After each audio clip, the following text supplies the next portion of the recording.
Hey everyone, I'm Isaac and welcome back to Isaac Reviews 2024. Robert Zemeckis is one of the most legendary directors still active right now, up there with the likes of Steven Spielberg, Martin Scorsese, and Ridley Scott. But whereas those directors can still make some great films akin to what they've made before, Zemeckis has been in a much different spot these past few years. He was a pretty big name in the 80s and 90s, and while he did make a handful of successful films in the 21st century, a lot of his more recent titles were less than stellar to say the least. But 2 years after the release of one of his worst films yet, Zemeckis is back in the director's chair for his first theatrical output since 2018, one that's also bringing back two well-known collaborators of his, Tom Hanks and Robin Wright. And that film was Here, which also seems to be one of his most experimental films to date, being set entirely in one location and telling multiple different stories from different time periods, all from that same place. So basically, it's a $50 million play. It certainly has a novel idea for a movie, but I wasn't sure what to expect from it going in, especially regarding the CGI de-aging, which I'll talk about later.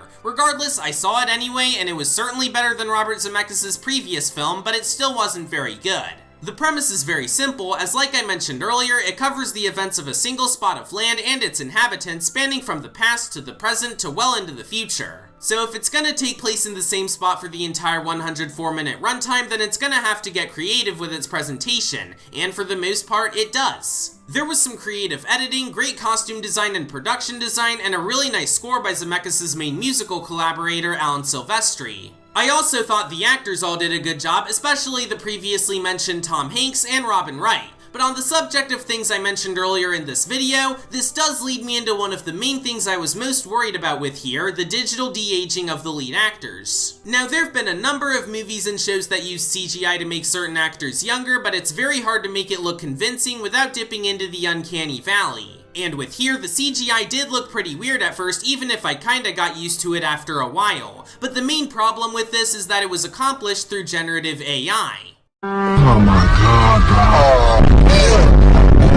Now, Robert Zemeckis has always been a VFX pioneer for better and for worse, and this is definitely for the worse. I get it, AI has really been taking off recently, but it's a technology that doesn't replicate, it imitates. And this is especially apparent with how big Hollywood studios have been trying to use AI as a means of replacing real human talent. I'm not denying that there were actual hardworking VFX artists and animators involved in this film, and some of the work they put in was honestly okay. But considering how it had such a prominent usage of generative AI only a year after the Hollywood strikes where we all collectively agreed that using AI in movies and shows is a terrible idea, that definitely puts a damper on the overall quality of the visuals that are so integral in bringing this story to life. And unfortunately, it's not much better in terms of the writing. While the concept on its own is somewhat intriguing, the film really dropped the ball with its execution. While I've seen plenty of films with non-linear writing structures that were still engaging and well written, Here does not make good use of that format. Instead, it feels convoluted and unfocused, and as a result, it doesn't feel like it knows what it wants to be or what kind of story it wants to tell. There's ideas for stories that could have worked, but we only see glimpses of them as the film constantly bounces between all these different stories, making the experience at large feel like wasted potential. I don't have that much else to say about the movie, so in conclusion, Here is a place I wish I was not.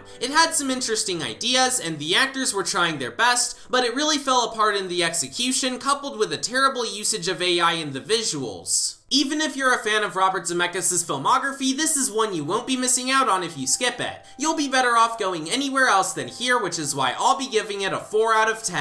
Next time, I'll be talking about Red 1 since it's actually coming out a week early here in Japan, and this movie is either going to be really stupid or really stupid and fun. There's no in between. Anyways, thanks for watching this episode of Isaac Reviews 2024, subscribe for more videos like this, and I'll see you all later.